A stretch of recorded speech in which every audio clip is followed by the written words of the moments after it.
ഇങ്ങനെയുള്ള മഹാപണ്ഡിതന്മാർ എല്ലാ ലോകത്തിന്റെ ഭാഗങ്ങളിലും ഈ യന്ത്രത്തിന്റെ ഉപയോഗം ബാങ്ക് പോലുള്ള ഇബാദത്തുകൾക്കും ജുമാ ഖുതുബയിലേക്കും കടന്നു വന്നപ്പോൾ എതിർത്തിട്ടുണ്ട്.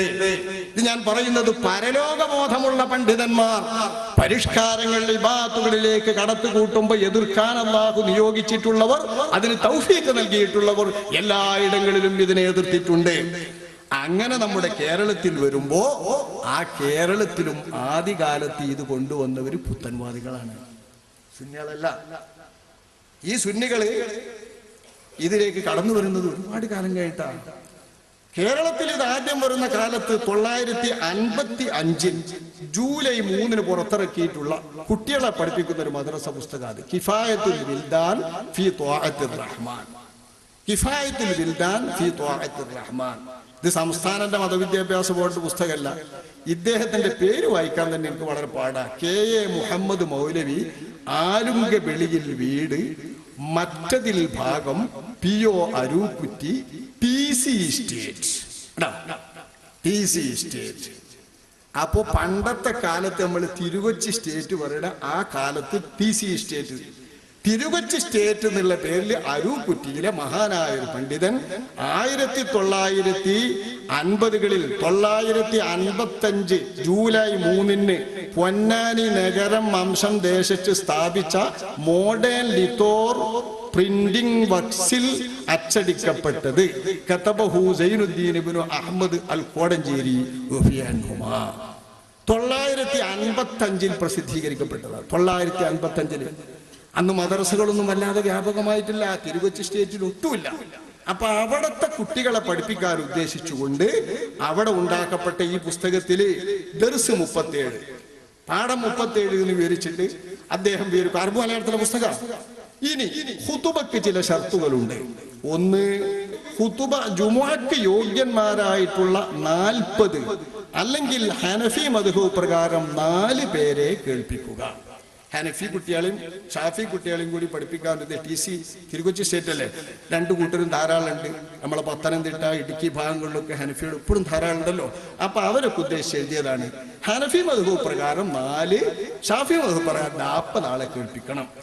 ഇതുകൊണ്ട് ഖതീബ് ആരോഗ്യവാനും ഉച്ചത്തിൽ ഓതുവാൻ ത്രാണിയുള്ളവനും ആയിരിക്കേണ്ടതാണ്. തന്മൂലം ഉച്ചഭാഷിണി യന്ത്രം ബിദ്അത്തും ആയത് ഉപയോഗിച്ച് ഉപദേശം നടത്തുന്നതായാൽ തഹ്ദീദ് തർഗീബ് കൊണ്ടുള്ള ശരിയായ ഫലം അസാധ്യവുമാകുന്നു.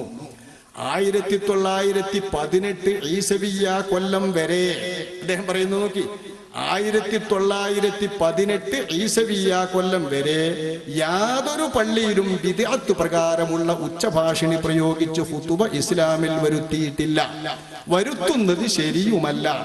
പുതുപ്രസ്ഥാനക്കാർ, വഹാബികൾ പുതുപ്രസ്ഥാനക്കാർ ആകാമെന്ന് ഫത്വ ചെയ്തിരുന്നാൽ തന്നെ അവർ സാധാരണ കാണാപ്പാടം പഠിച്ചുള്ള കുല്ലു ബിദ്അത്തിൻ വലാല വകുല്ലു വലാലത്തിൻ ഫിന്നാർ എന്നതിന്റെ സാരം അവരിൽ തന്നെ ഉറപ്പിക്കലാണ്.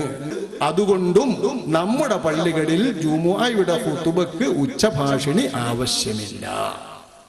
അപ്പൊ ഈ ഗ്രന്ഥം കുട്ടികളെ പഠിപ്പിക്കുന്ന കാലത്ത് 955 അന്ന് സംസ്ഥാനം ഇല്ല. തിരുകൊച്ചി സ്റ്റേറ്റിലെ ഒരു വലിയ പണ്ഡിതൻ അന്നത്തെ കാലത്ത് അവിടുത്തെ കുട്ടികളെ പഠിപ്പിക്കാൻ എഴുതിയ പുസ്തകത്തിൽ 955 ഇത് പറയുമ്പോ അക്കാലത്ത് പുത്തൻവാദികളെ അവരുടെ ഹദീസ്, അവർ സാധാരണ പോകുന്ന ഹദീസ് പ്രകാരം തന്നെ ശരിയല്ല എന്നാണ് ചൂണ്ടിക്കാണിക്കുന്നത്. അപ്പൊ അക്കാലത്തും ഇതിന് എതിർപ്പുണ്ടായി കേരളത്തിൽ. 955 ഈ എതിർപ്പ് നടക്കുമ്പോ അന്ന് വഹാബികളാണ് ഈ യന്ത്രത്തിന്റെ ആളുകൾ. 966 വന്നപ്പോ അതാ നമ്മുടെ കേരളത്തിന്റെ മലബാർ ഭാഗത്തും വടക്കേ മലബാറും മധ്യ മലബാർ ഭാഗത്തും വരുന്ന പുസ്തകം അത്തംബീഹുൽ മുഹിം. ഇതും സംസ്ഥാനയുടേതല്ല. ഇതൊക്കെ പറയുന്ന കേൾക്കുമ്പോ സംസ്ഥാനക്കാരുടെ ഒറ്റ, സംസ്ഥാനക്കാർ ഇറക്കിയത്, സംസ്ഥാനക്കാരും സമസ്തയായിട്ട് വിയോജിപ്പുള്ളത് ഇല്ല. സംസ്ഥാനം ഉണ്ടാകുന്നതിന് മുൻപുള്ളതാണ് ഞാൻ ഈ പറയുന്നതൊക്കെ. ഇതൊന്നും കേരള സംസ്ഥാന ജംഇയ്യത്തുൽ ഉലമ എന്ന സംഘടന കേരളത്തിൽ രൂപം കൊണ്ടിട്ടേ ഇല്ല. 966 ജൂലൈ 20 പുറത്തിറക്കിയതാണ്, പ്രസിദ്ധീകരിച്ചത്. പരപ്പനങ്ങാടി ബയാനിയ ലിത്തോപ്പ് അവർ പ്രസിൽ അടിക്കപ്പെട്ടത്. കതബഹുബിന് കുഞ്ഞിപ്പോക്കർ അണഞ്ചേരിയിൽ തുറക്കൽമി ഒഫറല്ലാഹു ലഹുമാവലി ജമീഅൽ മുസ്ലിമീൻ വൽ മുഅ്മിനീൻ ആമീൻ. എഴുത്തുകാരനെ കടക്കം പറയുന്നത് ഓർമ്മയുള്ള വല്ല നാട്ടുകാരുണ്ടെങ്കിൽ മനസ്സിലാക്കാനാണ്. ഏതായാലും പരപ്പനങ്ങാടി ബയാനിയ പ്രസ് നമ്മളെ പഴയ പ്രസ്സാണല്ലോ. സമസ്തയുടെ നായകന്മാരിൽപ്പെട്ട ബഹുമാനപ്പെട്ട ടി.കെ. അബ്ദുള്ള മുസ്ലിയാരുടെ പ്രസ്സാണത്. അദ്ദേഹത്തിന്റെ ജീവിതകാലത്താണിത്. അദ്ദേഹത്തിന്റെ ജീവിതകാലത്ത് സമസ്തയുടെ പടയോട്ട നായകനും വിദ്യാഭ്യാസ ബോർഡിന്റെ ഏറ്റവും വലിയ മാന്യനും മഹാനുമായിരുന്നു. അന്ന് സമസ്തന്റെ പ്രസ്സാണ് ബയാനിയ പ്രസ്. ആ ബയാനിയ പ്രസ്സിൽ അച്ചടിക്കപ്പെട്ടത് 966 ജൂലൈയിലാണ്. കേരള സംസ്ഥാന ജംഇയ്യത്തുൽ ഉലമ പിറക്കുന്നതും സമസ്ത ഇതിന് പാസ്സാക്കുന്നതും ലൗഡ് സ്പീക്കർ സംബന്ധിച്ച ഒരു തീരുമാനമെടുക്കുന്നതും 967 967 ഏപ്രിൽ 8 എടുക്കുന്ന സമസ്തയുടെ തീരുമാനത്തിൽ ശേഷം കേരള സംസ്ഥാന ജംഇയ്യത്തുൽ ഉലമ ഉടലെടുക്കുന്നത് 1967 നവംബർ 24 അപ്പൊ 67 നവംബർ 24 ഉണ്ടാകുന്ന സംസ്ഥാന ജംഇയ്യത്തുൽ ഉലമ ഉടലെടുക്കുന്നതിന്റെ 1.5 വർഷം മുൻപ് 1966 ജൂലൈ 20 പ്രസിദ്ധീകരിക്കപ്പെട്ട അറബ് മലയാളത്തിലുള്ള അത്തംബീഹുൽ മുഹിമ്മു അത്യാവശ്യമായ ഉണർത്തൽ എന്നാണ് ഈ ഗ്രന്ഥത്തിന്റെ പേര്. Sheikh Haji A B Mahmood Moula, post Udumbanthala വഴി ഇളമ്പച്ചി തൃക്കരിപ്പൂർ, കണ്ണൂർ ജില്ല, കേരള. അദ്ദേഹമാണ് ഇത് ക്രോഡീകരിച്ച ആള്. അദ്ദേഹം കുറെ ലക്ഷമന്തി ത്വരീഖത്തിന്റെ കാളാന്നൊക്കെ ഇതിൽ പരിചയപ്പെടുത്തുന്നുണ്ട്. അദ്ദേഹത്തിന്റെ ഈ അത്തംബീഹുൽ മുഹിമ്മു എന്ന ഗ്രന്ഥത്തിൽ 1966 ജൂലൈ മാസം പ്രസിദ്ധീകരിക്കുന്ന ഇതിൽ മഹത്തുക്കളായ കേരളീയർക്ക് വളരെ സുപരിചിതരായ വളരെ വലിയ മഹാന്മാരുടെ ഫത്വകളുണ്ട്. ഇതിൽ ഒന്നാമത്തെ ഫത്വ ബഹുമാനപ്പെട്ട ശംസുൽ ഉലമാ ഇവദ്ദീൻ ശൈഖു മശായിഖിനാ ശംസുൽ ഉലമാ ഖുതുബി മുഹമ്മദ് മുസ്ലിയാർ നവറല്ലാഹു മർഖദഹു വനഫഅനാ ബിഹി ഫിദ്ദാറൈൻ ആ മഹാനവറുടെ ഫത്വയാണ്.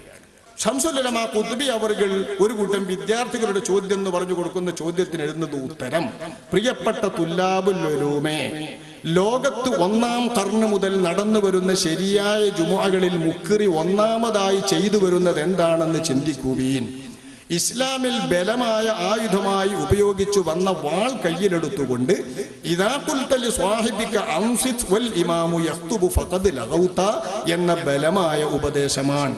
ഈ ഹദീസ് ബുഖാരി വ മുസ്ലിം റളിയല്ലാഹു അൻഹുമാ രണ്ടുപേരും റിവായത്ത് ചെയ്ത ഹദീസുമാണ്.